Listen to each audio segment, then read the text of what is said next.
Olá, tudo bem com vocês? O Entre Elas de hoje vem bater um papo sobre depressão, ansiedade, sobre términos de relacionamento, sobre padrões de beleza e muito mais. Para esse bate-papo de hoje, eu vou receber a psicóloga Joseni Lima. Vem comigo!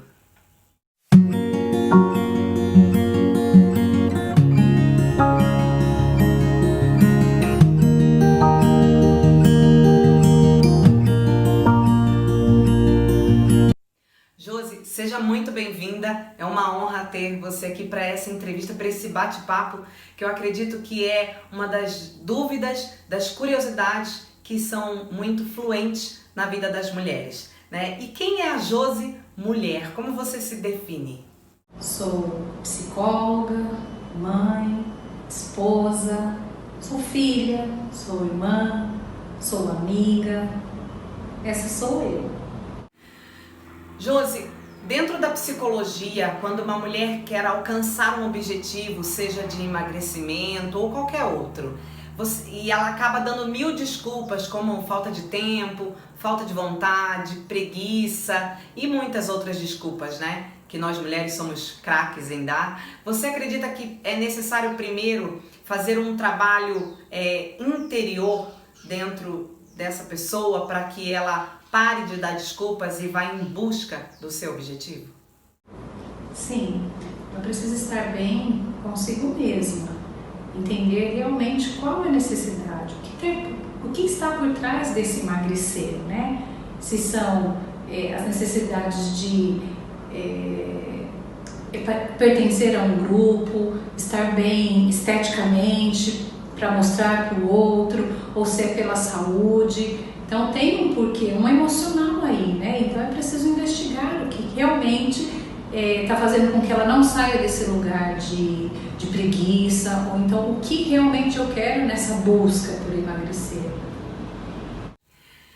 Por que as mulheres têm tanta dificuldade em aceitar, né, e superar o término de um relacionamento? Penso que dizer isso é generalizar, né? Assim como você falou das mulheres, mas há muitos homens que também sofrem com o fim de relacionamento.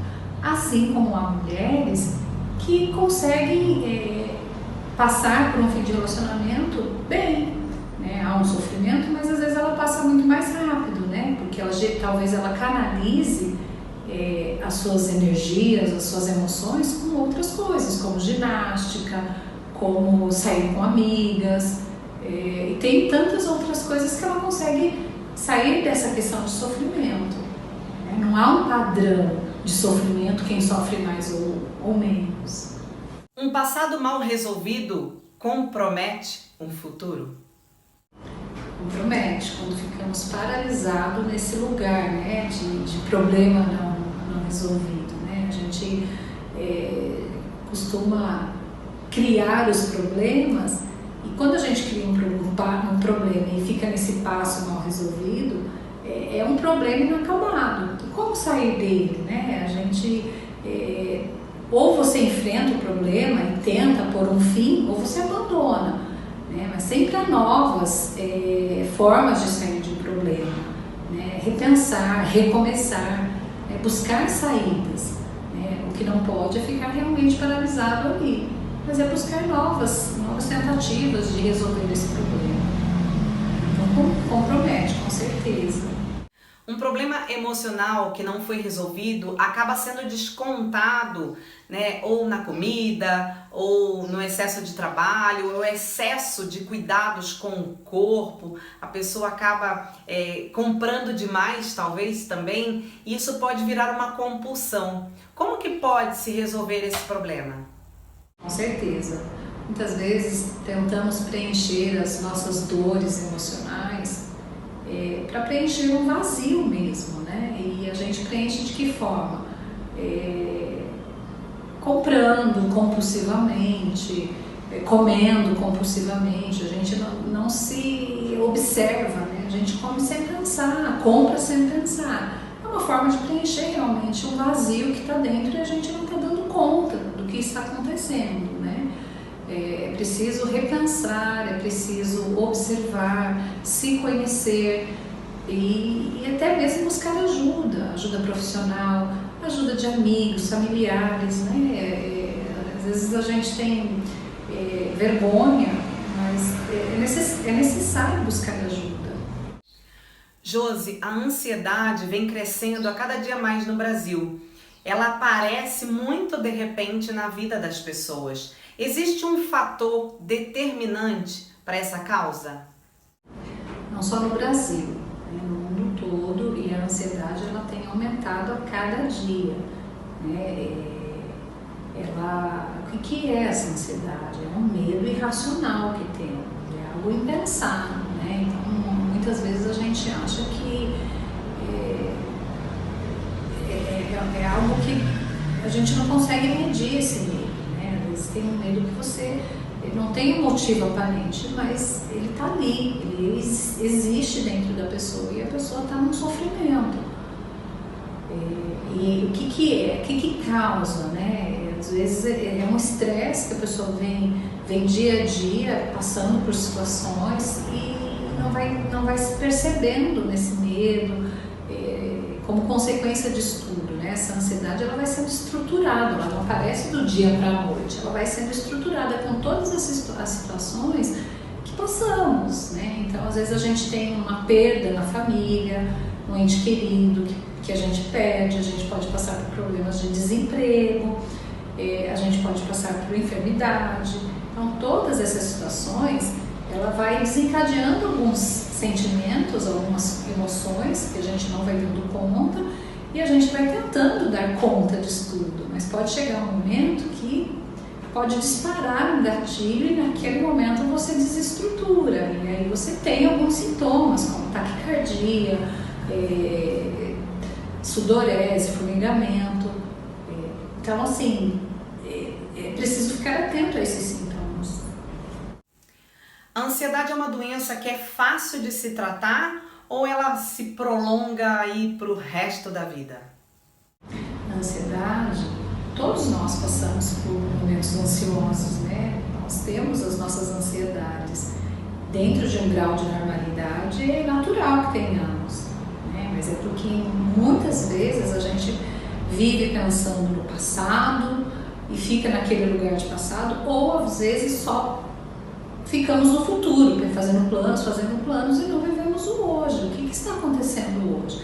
Lembrando que a ansiedade, ela é natural que tem momentos que vivamos ansiosos em determinadas situações. Por exemplo, estar grávida, né? A gente tem uma ansiedade de ver o bebê, por essa espera, é uma ansiedade alegre, assim, que faz você gerar planos, né? Mas tem essa ansiedade, tem ansiedade de tristeza mesmo, e aí a gente fica num quadro que pode agravar para um estado doentio, né? E quando ele gera essa doença da ansiedade, esse momento doentio aí, essa circunstância, pode acarretar outros fatores, como a depressão mesmo. Você controla a ansiedade. Como que eu controlo a ansiedade? Buscando aquilo que me dá prazer. E cada um vai achar dentro do seu dia a dia aquilo que dá prazer, né? Então, o que me dá prazer é fazer exercício. Então, eu vou fazer exercício. Ah, mas eu não gosto de tal exercício.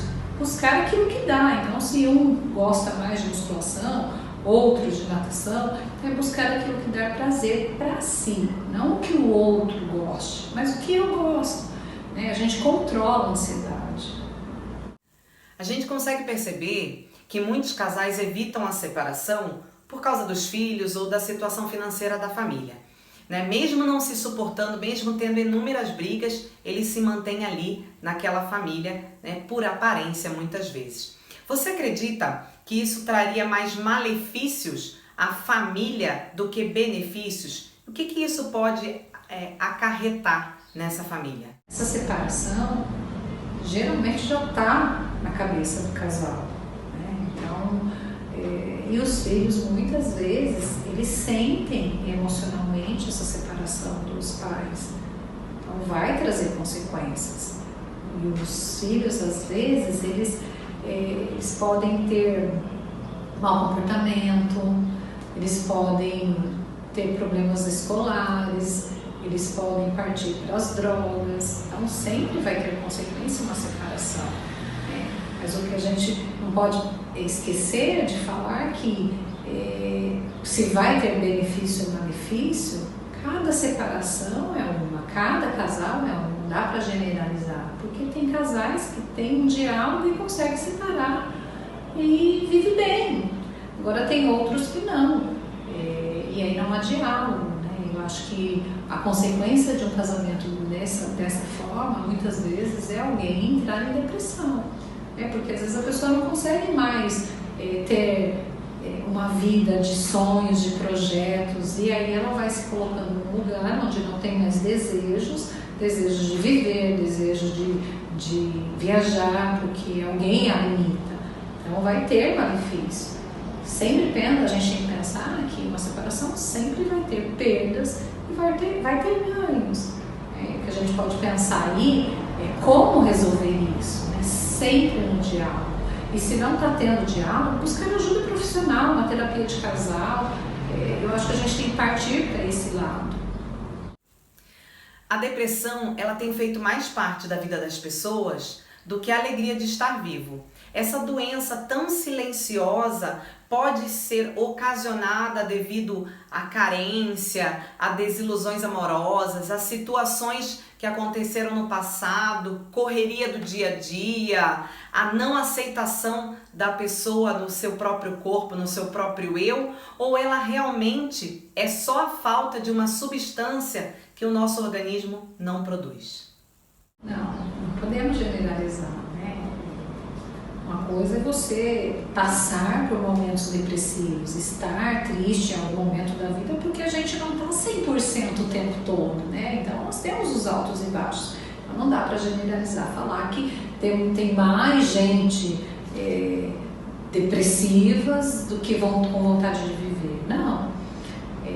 Claro que agora a depressão mesmo em si, a gente tem percebido que os consultórios estão mais cheios e o que é que vem acarretando? É o estresse realmente do dia a dia, a correria, as redes sociais é uma grande cilada, porque a gente está sempre olhando o que o outro está fazendo, a gente está buscando aquilo que o outro tem, a gente tem tudo isso que traz realmente uma tristeza, uma depressão, porque eu não consigo ter aquilo que o outro tem, eu não consigo fazer o que o outro faz.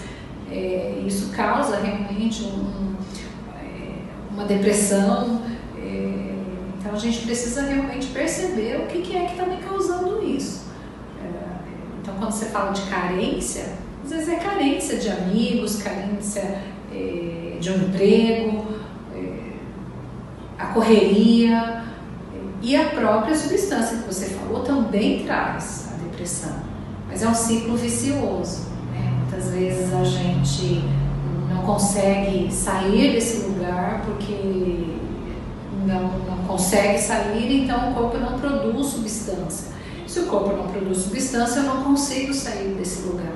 A gente precisa buscar ajuda profissional, tomar medicação, com orientação médica e buscar terapia também.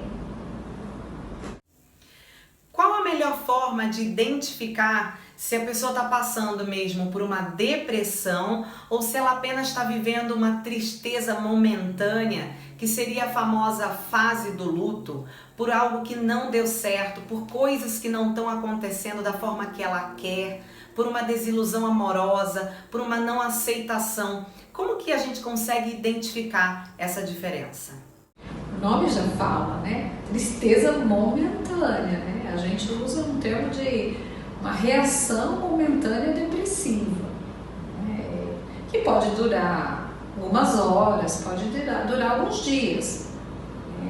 O que passa de 2 semanas a gente pode pensar em outro quadro, mas enquanto é essa reação momentânea, ela acontece porque talvez algum estímulo estressante ocorreu e aí você fica mal, né? E o que pode ser esse estímulo? Um acidente de carro, uma falta de emprego, né? Perder o emprego, pode ser uma humilhação pública.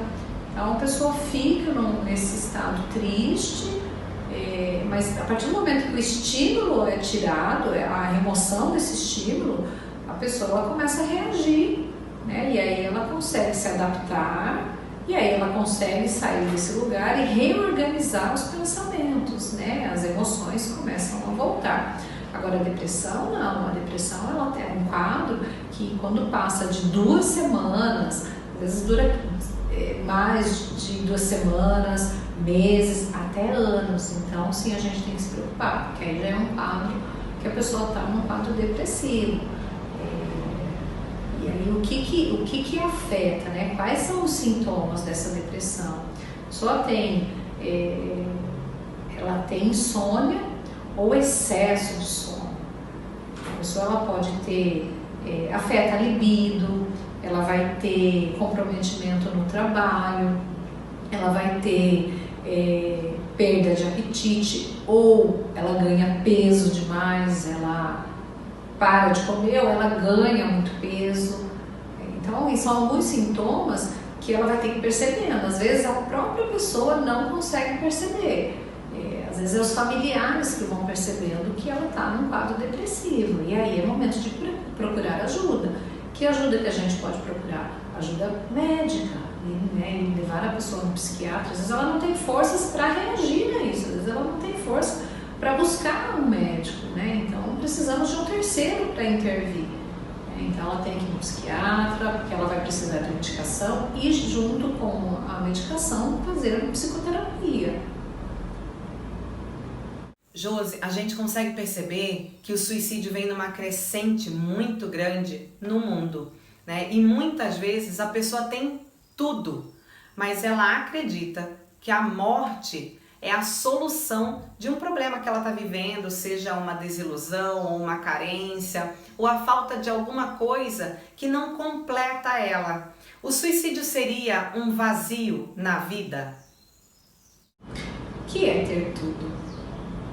Dinheiro, fama, poder, bens materiais, corpo sarado.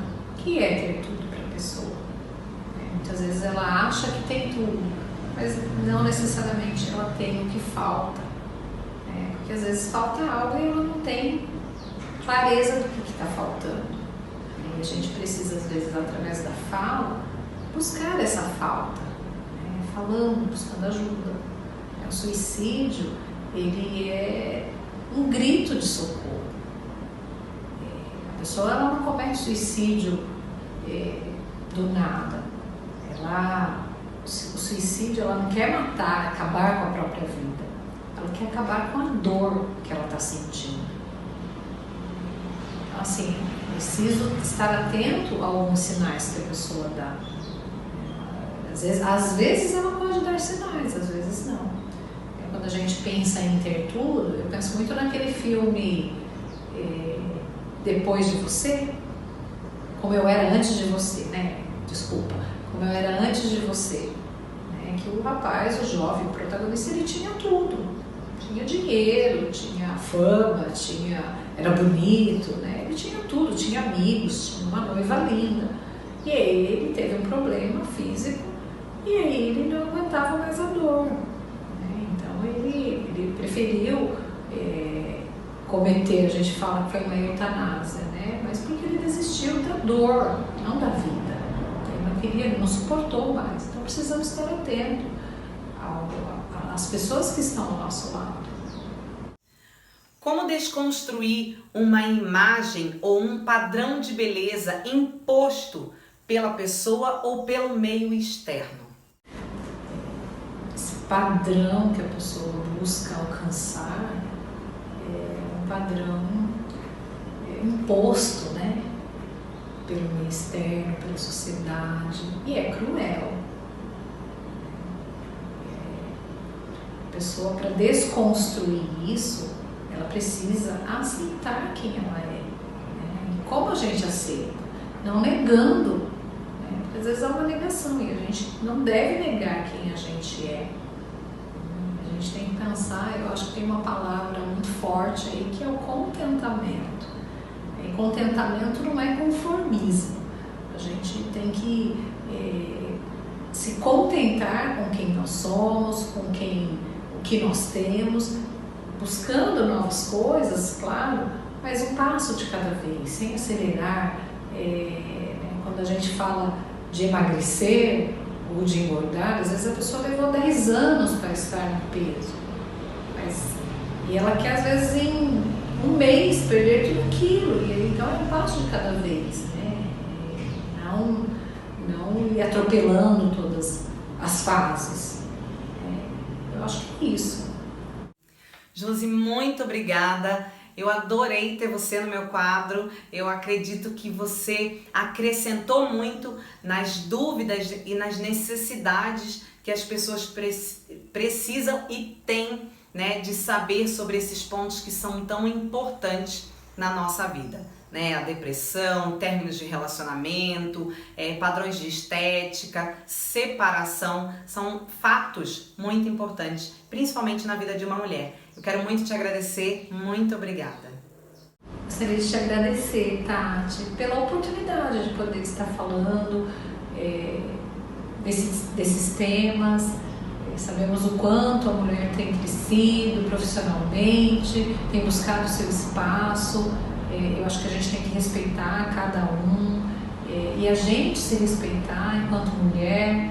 A gente tem, muitas vezes nós temos sonhos, a gente tem que continuar sonhando, às vezes a gente tem projetos que estão engavetados, né? Então vamos buscar, vamos correr atrás desses sonhos. E mais uma vez, obrigada.